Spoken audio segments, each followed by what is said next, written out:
because I know some people may have missed the Kylie Dean part, and I love that album as well. I mean, if you can, just take me back to that album and putting that album together. That's a young Candice Nelson, Kylie Dean's there, Timbaland's there, Walter's there, like putting that album together.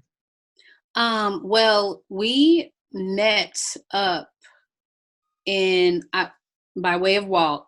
That's how, I met Tim. That's how I was included on the Kylie Dean album, all that stuff. So we went over to meet them. They were already in session.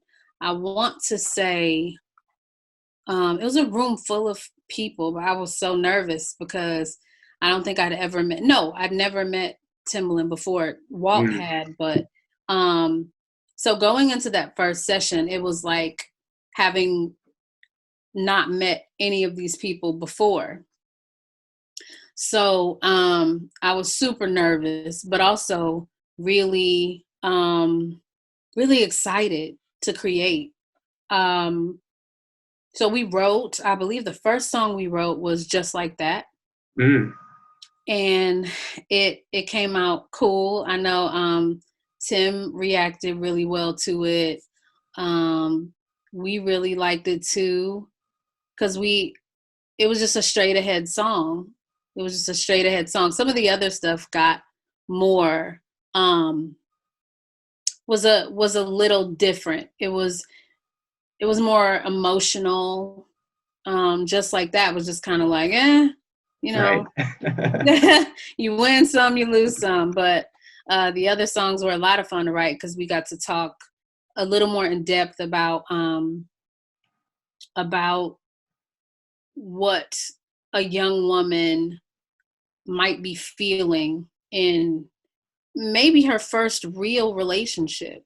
And the tone of those songs was different because Just Like That kind of touched on that. Yeah. But the tone of some of the other songs, like As These Days Go By, what was the other one? Simple Girl, another great one. Simple Girl, yes. How could I forget? Yes, Simple Girl was I want to say that was my favorite.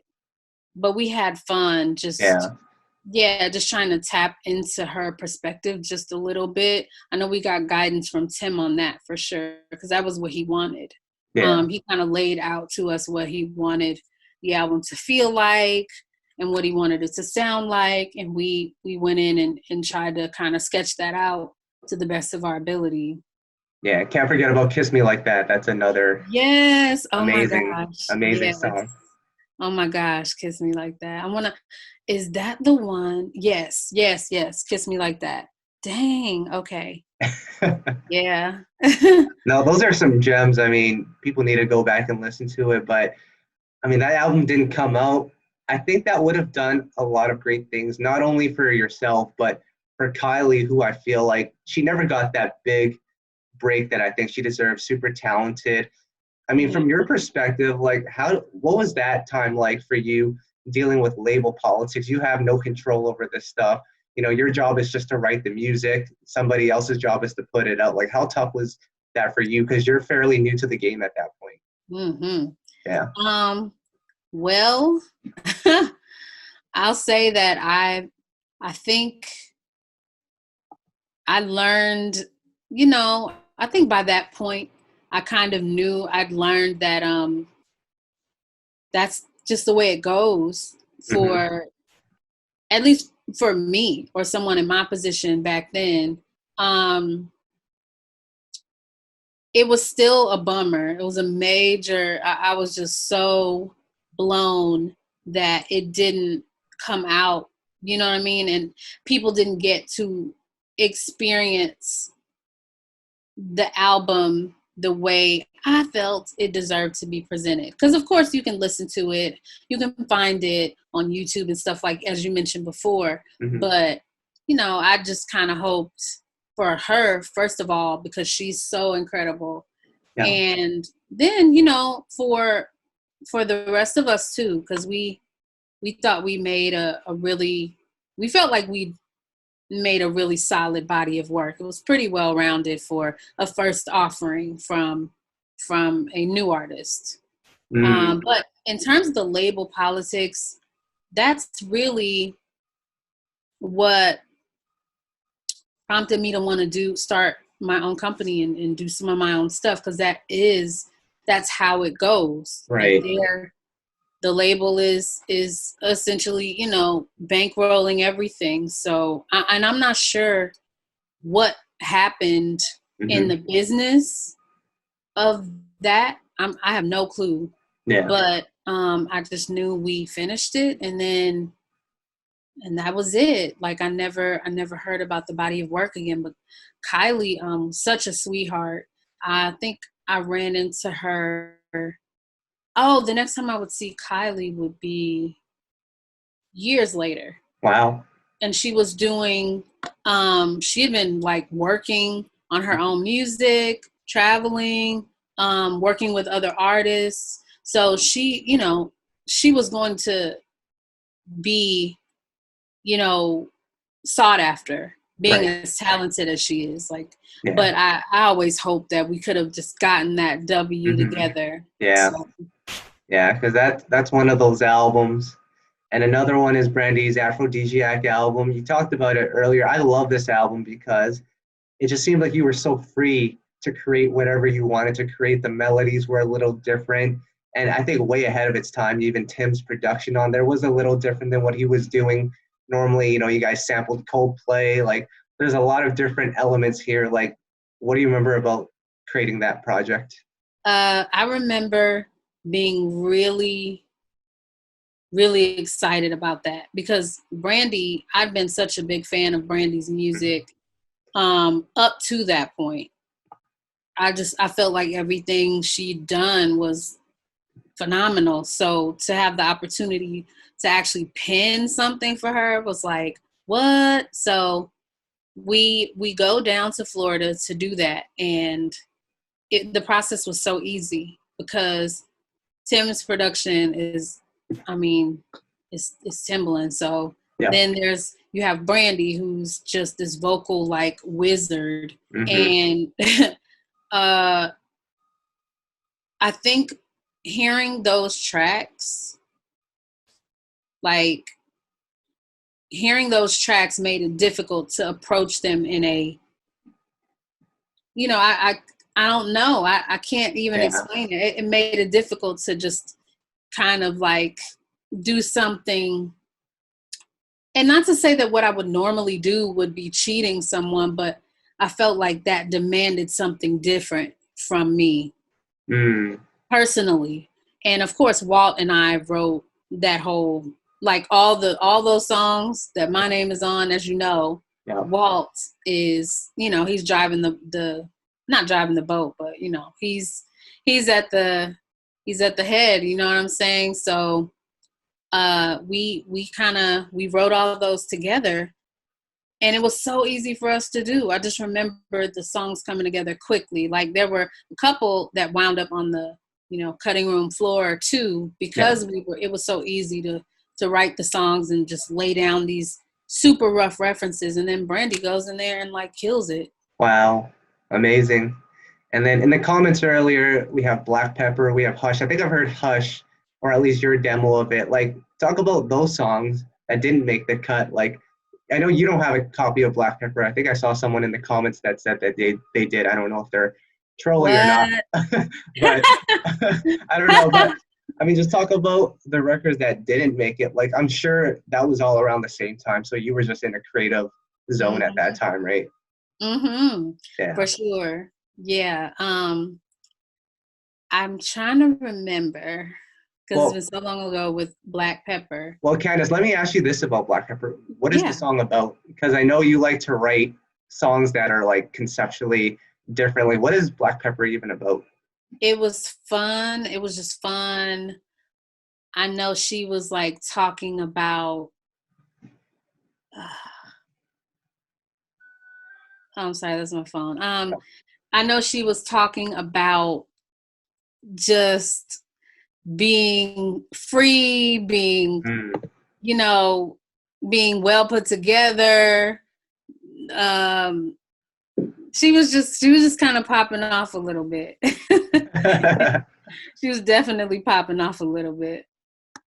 So, and around that same time, another song, not on the Brandy album, but for Jennifer Lopez, He'll Be Back. Like that's all around that same time. And like when I listen to that song, I can sort of hear how it could have ended up on Afrodisiac. Like just take me to your creative space during that time period. You had been working with Tim for a minute now.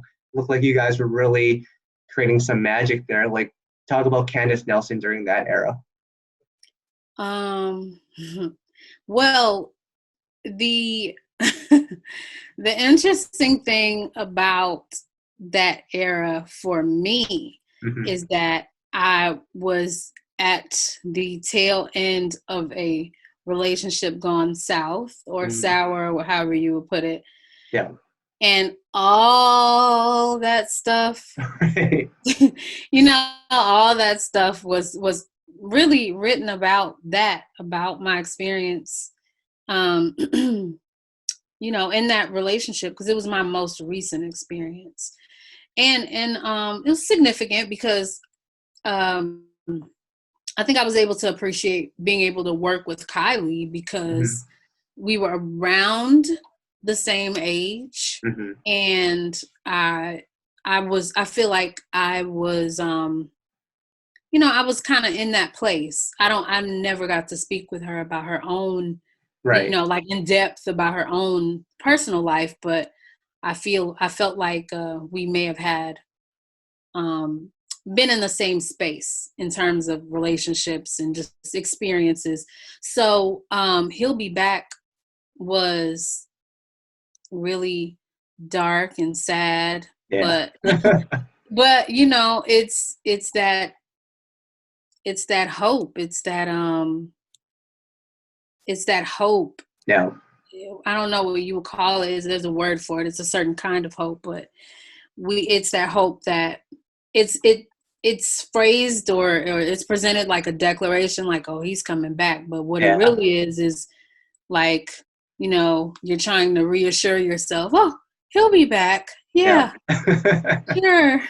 You know, so, but I was glad that she wanted it and delivered it. I was really glad for that. Yeah, amazing. And Candice, around that same time, you're on LL Cool J's album. Like, and I'm curious because we've talked about this before, and at that time, I don't know how serious you were about really pursuing a solo career at that time. I think you were dibbling and dabbling because it was cool to hear your voice on these records. You know, were you at a point where you wanted to branch out, or was this just, you know, Tim put your vocals on there? Like, what was that time like? I think I'm trying to remember. I believe let me see. Ooh, well, I'm not sure if that happened before the Tim and Magoo album. I think the Tim and Magoo was first. Yeah. Yeah. When I was shocked, but I was also stoked that he decided to keep my voice on there, because I think that was actually a demo for Brandy.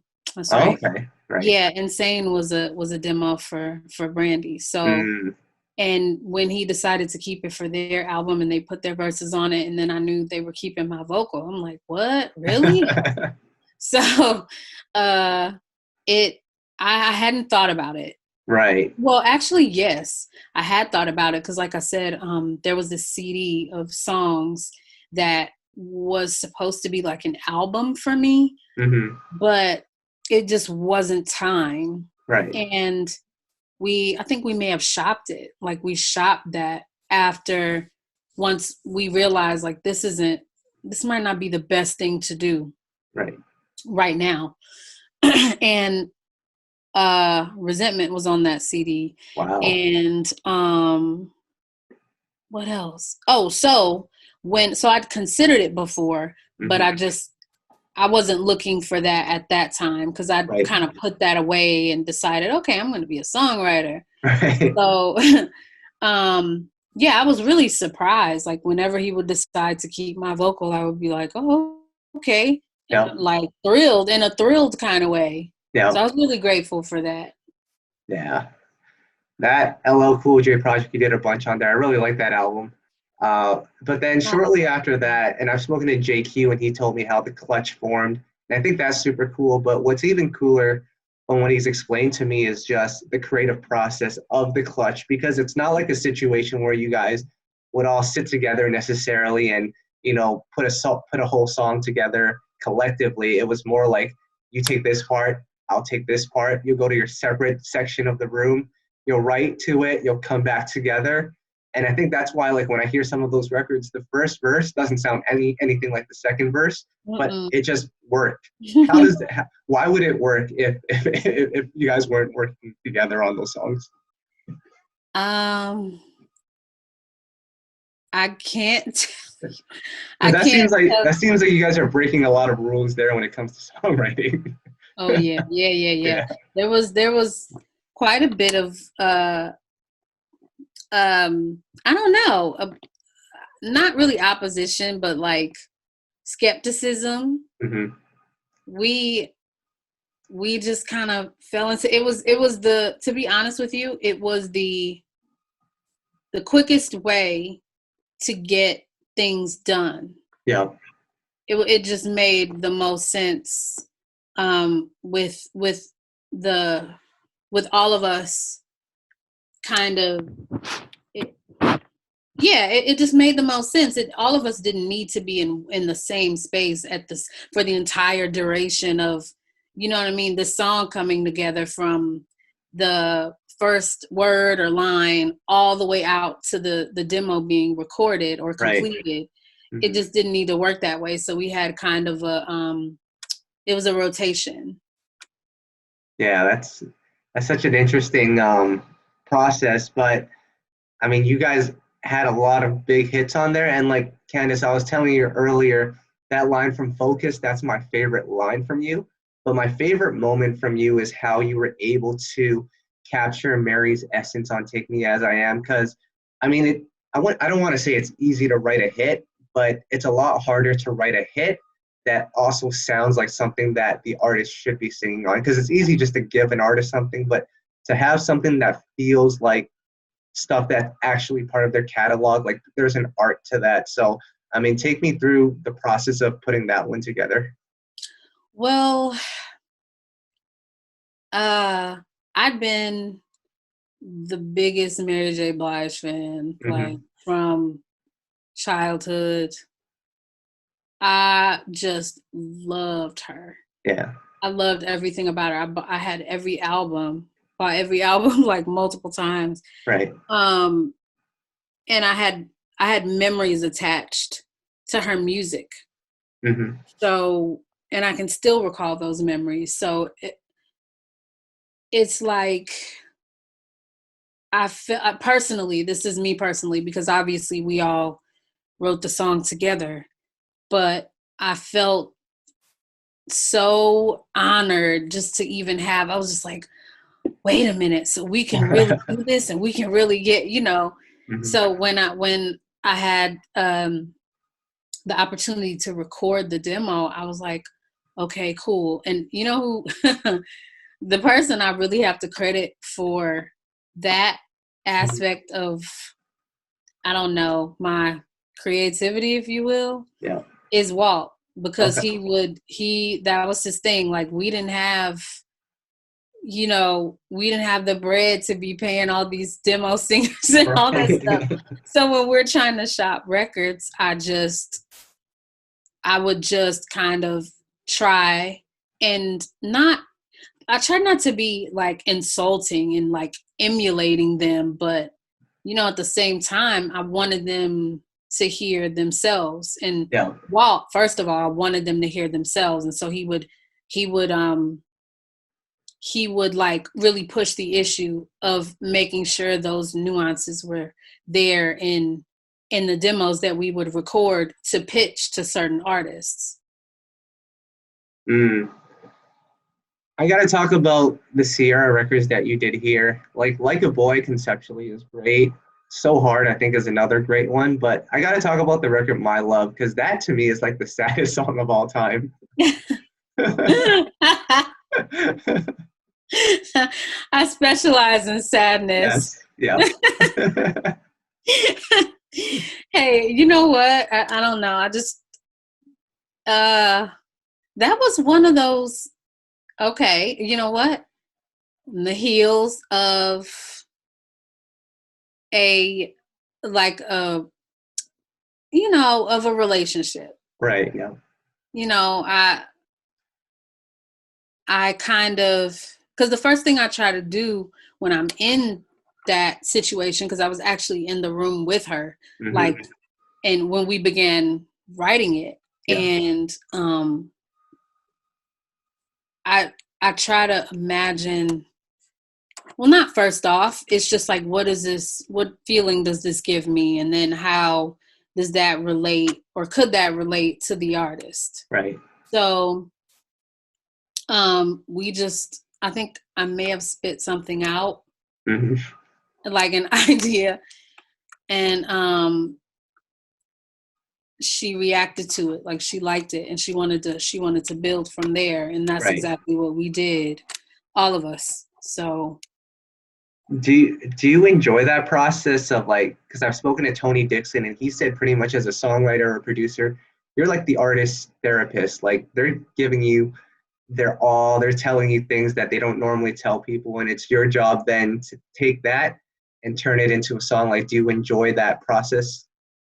oh, I love that. It's Yeah. like, I love it. It's something I've never really taken lightly. Like, of course, every session is not great and like golden, but I've never taken it lightly, because I know there aren't many places that a well-known artist or celebrity can be vulnerable. Right. So, or transparent. Mm-hmm. And that's one of the places that they should absolutely feel safe. Yeah. So I do enjoy that. I enjoy that.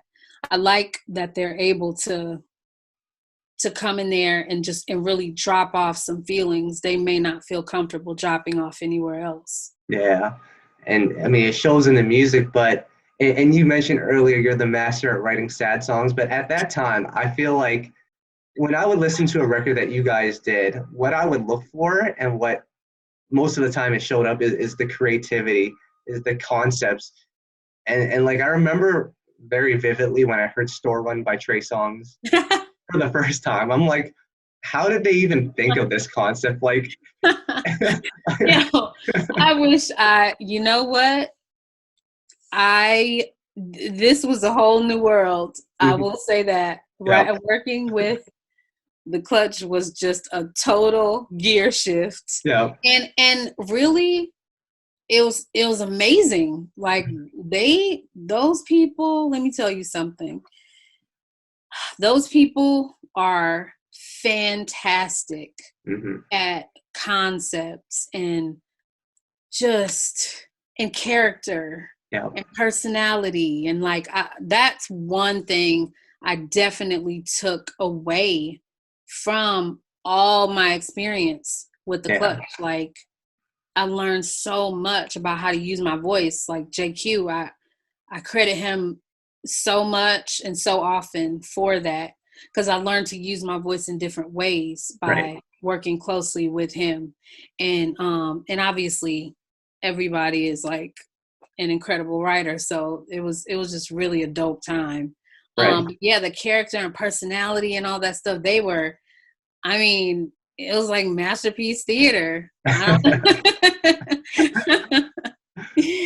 Yeah, it really was. Candice, what was your goal at that time creatively? Because I feel like a lot of those records, like I said, conceptually super creative. Like when you went into the studio, was it more so about getting a hit out of it? Was it about, pushing your creativity to a limit that you hadn't been? Like what was the mindset at that time? I think, like, inside the Clutch, Yeah. I think I just didn't want to brick. Like, I didn't want to Oh, be the weak one. right. because because everybody was just so great. Like, they were so great. Like, if you do, I mean, obviously maybe you have, but if you're familiar with their catalogs, Hmm. like, everybody was already so strong and so great. So I just wanted to make sure what I brought was sufficient enough to I don't know, to take us where we needed to go or where we wanted to go. Like I think we all collectively wanted to hit records. Like I'm not gonna sit up here and lie. Right. But I know that we also cared about, the integrity of what we were making, and we wanted like to make music that really resonated with people. We did. We really did. And I feel like you guys had accomplished a lot, because not only did you guys create hit records, like you created records that transcended genres like the Timbaland and Keri Hilson, The Way I Are. Like that song was huge everywhere in the world. Like, were you aware that what you guys were doing was like ahead of its time and like that it hadn't been done before? You know what? Whenever I was always, to be completely honest with you, Yeah. no, I always felt the same way when Yeah. I walked into a session to write like over a Tim track. Like I always felt the same kind of like nervous, excited pressure. I Right. always felt the same way because you never knew what you were going to, Right. you never knew what it would be. Yeah. So in that particular case, I had no idea. I was very fortunate to have been, I almost missed being in that session. Right. I was very fortunate to be invited into that room. I was. So you never know what it's going to be when you walk into a room where Tim is creating, but I mean that in the best possible way. So when I heard it, I was just like, oh my God, obviously this is, and Right. then they already had some stuff laid down. So I was like, oh my God, like this is incredible. Yeah. Wow. Yeah. And Candice, I've been meaning to ask one of the members of the Clutch. I think I asked JQ this question and he didn't answer me directly, so I'm going to ask you. On the Keri Hilson record, Return the Favor, the record that the version that came out cuts off like half of the chorus that was originally on the record. I'm not sure if you remember them cutting it out, but do you remember why they cut out the original version? I have no idea. I Yeah. really don't. I Yeah. feel crazy because now I got to go back and shoot. I'm going to have to interview the other members of the Yeah, we're club. gonna have to find it's the part where Keri goes like touch me while I touch you back.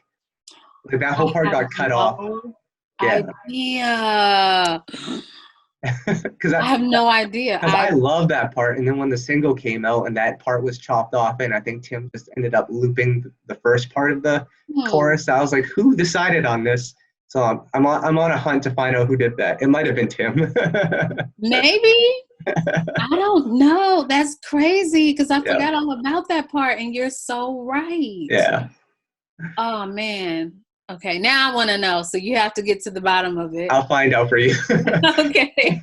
But I want to talk about your work with Walter. You know, we had talked about it earlier, you know, your grind early on, but you guys continued to work together. And before we get into the Mindless Behavior stuff, which is significant, earlier today, I was listening to the record that you guys did for Marcus Houston, So Right For Me, and I love that song too. So, oh, yes. I mean, just talk about that chemistry with Walter, like what makes that work so well? You know what? I think years of grinding, and I would have to say, I feel like I need to give him credit for that because he always got what made a great song. Mm-hmm. Like he always had a really good idea of what, because he grew too, you know, in his gifts, but he always knew. For as long as I've known him, he always had a great great idea of what made a really solid record. Mm-hmm. And I think there's also a certain, I guess I graduated to the point where there's a trust that comes my way from him as well. Like Right. in the creative process, like it's a mutual trust at this point. And I was really groomed um, to perform to the degree that I have there, like Right. working with Walt, because he's very adamant about things feeling right. And there have been times where I would like write something and I would know like, okay, that's it. And he would be like, nah. Yeah. I'm like, what do you mean? I'm like, what do you mean, nah? Like, this is it. So we will argue sometimes about Mm, what makes the best record. But I gotta say, I'm only saying this one time right. in here that he will be right. And Wow. that's it. So he'll never get that again out of me. I'm kidding. But yeah, he just knows. Wow. Uh, let's talk about Mindless Behavior because that's a group that Walter founded. You were a Yep. huge, intricate part of that as well. And what's amazing about that situation, you've written hits in the past, you've written great songs in the past, but with that situation, you guys were able to turn four guys, younger guys, into like teenage sensations. Like that doesn't happen normally, and you guys were able to do that. Like just talk about the magic that went into making that happen. Honestly, Walt, I think I got here from Atlanta. Mm-hmm. Yes, I got here from Atlanta and I was like, um, I was talking to him. He was like, I got some. And I'm Right. like, okay, with him, it's almost like it doesn't matter what it is. Like, I know it's going to be dope and I know I'm going to want to do it. And so my thing is always like, okay, like, just tell me what day, what time, just tell me where to be. But I wasn't expecting that. I remember him taking me, because Keisha Gamble, it was Walt and Keisha Gamble that found all these boys, put them together. They'd been like grooming them, putting them through extensive training and, of various kinds Yeah. to get ready for for the presentation. Mm-hmm. So when I saw them, I was like, okay. He was like, nah, I got this. It's this group and we gonna this and that and the third. I'm like, okay. So Mm-hmm. I get over there and I see them and I think my mouth was open the whole time Wow. because I'm like, oh my gosh. I'm looking down, first of all, because they're young and they're Right. little, you know what I mean? And I'm like, oh my gosh, this is the best. Like they were so they were so driven to be so Mm-hmm. young. Yeah. They were super talented, just really sweet, really um just well-mannered kids Yeah. who happen to want to work in the entertainment business. So I was really fortunate to be part of that or invited to be part of the creating the music for the act. And it was really dope. Like yeah, I'm still shocked. But they presented that to me and I was like, oh my God, I gotta do this. Are you crazy? Yeah. Because that was at a time when R&B was at a weird place, but they were able to pull through and they were selling out arenas. So when you look back Yeah, at that, like that's a significant moment. it really is. Yeah. It was huge. Yeah. It was huge. And then Candice, a couple years later, we finally get some Candice Nelson music. We get Fling, and then we get Moments. Like, take me back to those moments in not only your career, but your life, because you had a lot to say on those projects, but you were finally putting out music. Like, what was going on there? Well, I got the brilliant idea. Well, I guess it wasn't so new because I'd considered doing it in the past. Yeah. But I felt like I compiled these songs, like enough. these songs that I just really felt strongly about. And I was like, this is good. Like, this feels really good for me. Yeah. I was like, I think this could be the start of a project of my own. Right. So I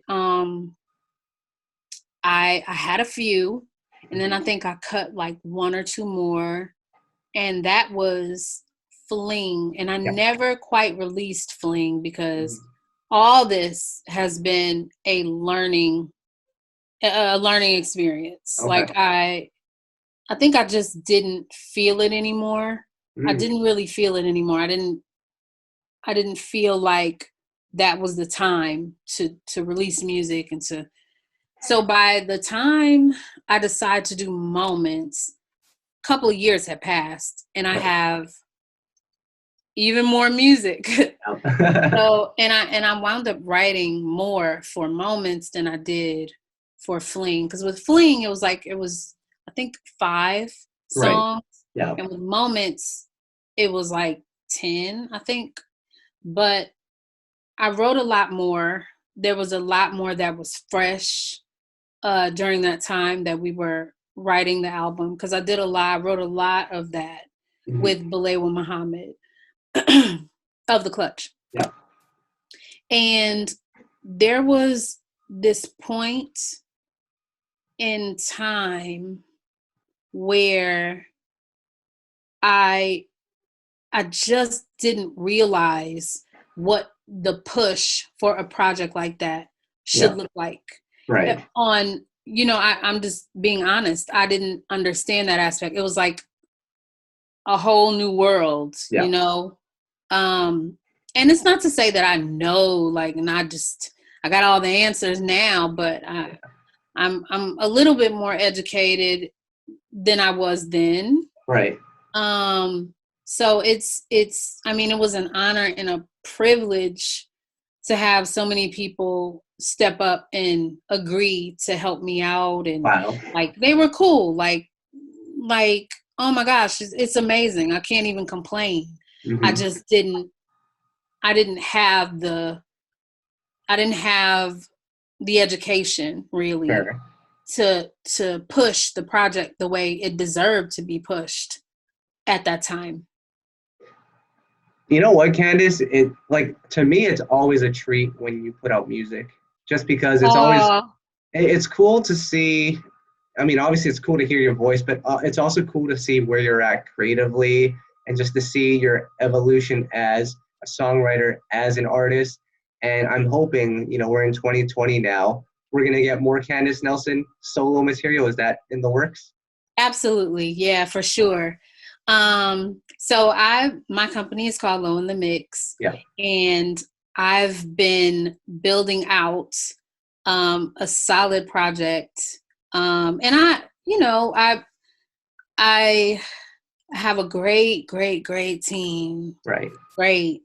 And I'm excited. I'm so excited. There's a lot more. I'm a lot more hands-on with this project. And it'll be really cool, because I'm hoping that you'll be able to pinpoint a lot more of just my influences, like my musical influences on this body of work that you'll definitely be able to get your ears on by by spring. Wow. And right now in music and R&B, just music in general, it's become genreless. You hear R&B songs with rock influences, you hear hip hop songs with country influences. And I feel like that's something you were doing early on. I don't know if that was intentional. I think that was just your instincts and what you grew up on. How do you kind of write music today, knowing that there are no genres? Is there still a focus to make sure that there's still R&B elements to it? Like, how do you approach writing now? I kind of feel like I can't help but to do that. And it's what I hope to accomplish is to make that marriage of genres kind of seamless. Right. And it really is based on feeling like like what it feels like. I'm not trying to put sounds together to be able to say like I put these sounds together, but it's just what you've heard on certain projects like Afrodisiac or Kylie. I credit Timbaland like totally with calling those sounds out. Yeah. And you know, even the lyric and melody, like I credit him with that, but I also know that that was just based on the influences I've had since I was a child. So it's just what I make because of what I've heard all my life. Yeah. And I gotta congratulate you. Luke James' album was nominated for a Grammy. Oh, yes. You were part of that. What does it mean for you at this point? Like, you've had the hits already, but to still be doing it, to still be recognized for your great work, like that must feel good, right? It does. It feels really good. I again, to be in the room with all these talented cats, man, like I can't I feel very fortunate. Like I hope that I bring something great to a session, into a room or whatever, but I'll always be grateful to be included in projects like that, because I mean people don't have to call you. Right. People, you know, there's a lot of people out here, you know, who are great, who are excellent, and people don't have to call you. So I'm very, very grateful to have even gotten the call to participate on that particular song, because they hammered out what I believe is a really, really solid album. I think it's a solid album. I listened to it. Yeah. Oh my God, I was so mad I didn't write Lambo. It's so good. It's just so good, man. Like the whole thing, Who You Are, like. Oh, yes. Fantastic. Traveling's another one. I love that song. Yes. Don't we love traveling? Yeah. That song is crazy. Yeah, it was fun. And then Candice, I was just looking at your credits earlier, and you've done a lot with Angie Stone over the last few years. And I've also noticed, like, you're not only involved in writing, but you're also like A&Ring, and you're doing all that other stuff. When did that happen, and how weird is it to be on the other side of putting albums together? That was I feel like it was natural. It was just the natural progression. I'm grateful, man. Like the trust, like I said, working particularly with Walt, there was always a trust. Like he trusted me to perform these duties, and that's how I was able to get these experiences. Because as you can tell, like those credits, or you know, appear on the projects that he spearheaded. Like, so yeah, absolutely. I'm really happy I've had that experience. It was interesting. It was very different, you know, but it was fun. Angie is an angel. Like, she's fantastic. Yeah, she's fantastic. So that was super fun. A privilege once again to work with someone of her caliber. Oh my God, yeah, she's Angie, man. Like, no, Candice, the reason why I ask is, like, in a role like that as an A&R, you're bringing songs to her, but you're also a songwriter. So I think it's only natural for you to say, well, maybe I can write something and just give it to her. But you got to put your ego aside and say, this is not about me. This is about the project. Absolutely. Yeah. Absolutely. Yeah. Like, I'm for sure that person. It's always about what's best for the project. Yeah. It's always about what's best for the song. Like, as much as I would love to hoard all the opportunities. Yeah. And, you know, and all that, I don't know. Yeah. It's about making the best. It's about it being its best. Yeah. Sometimes that ain't me, you know? Mm-hmm. Not in my opinion. Right. You know? Yeah. So Candice, as we wrap this up, a couple of favors that I have to ask. I saw a lot of people earlier asking, when are you going to go back in the studio with Brandy? Is that going to happen anytime soon? I would be thrilled to go back in the studio with Brandy. Y'all gotta write her some letters. Like, y'all let her know. Let her know. Let her know. I would love to though. She's incredible, man. Mm-hmm. Incredible. And then the other name I saw was Keri Hilson, which I think we've been waiting on an album for 10 years now. I think she's going to come soon.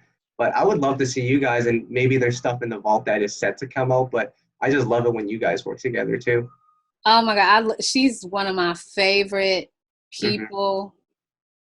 Like, she really is. She's just a sweetheart. She really is a sweetheart. Funny. She doesn't take any crap, but Yeah. she's just, I mean, she's earned the right. Why should she, you know? Like, Right. I love Keri, and I would be thrilled. We've done some stuff. We've actually done some stuff. Okay. A few. We've done a handful of records.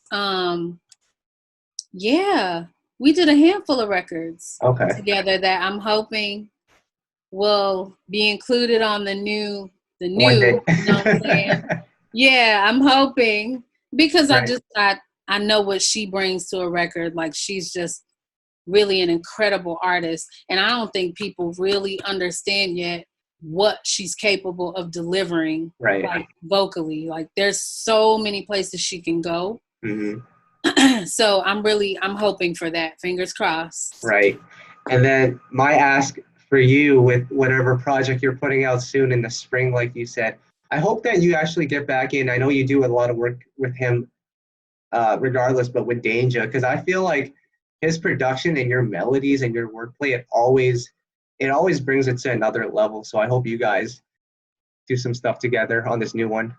You and me both. You and me both. It's taking shape, you know. Mm-hmm. It's taking shape. The project is, for sure. And I really hope so, because Danger's actually one of my favorite producers, Yeah. like, ever. Mm-hmm. Ever. Like, every now and then I'll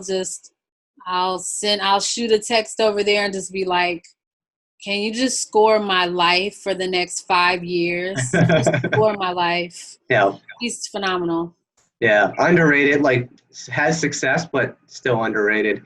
But Candice, as we wrap up this interview, and I appreciate you for sharing all this information, you gotta let me know. Do you have a working title for this project? Because I need to visualize what we're gonna hear. Is it gonna be sad songs, or is it an uplifting project? Like, what are we hearing here? It's a little of everything. Okay. You know.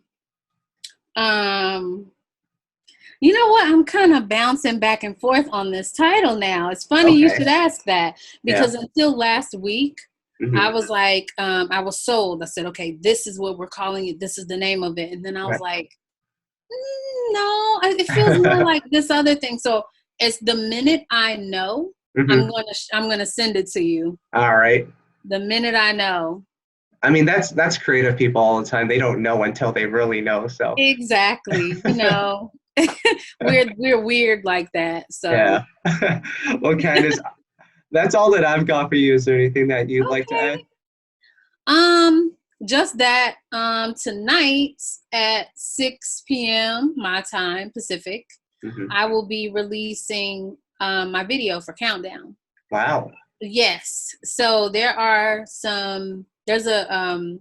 posted to my story about it, and I posted to my feed about it.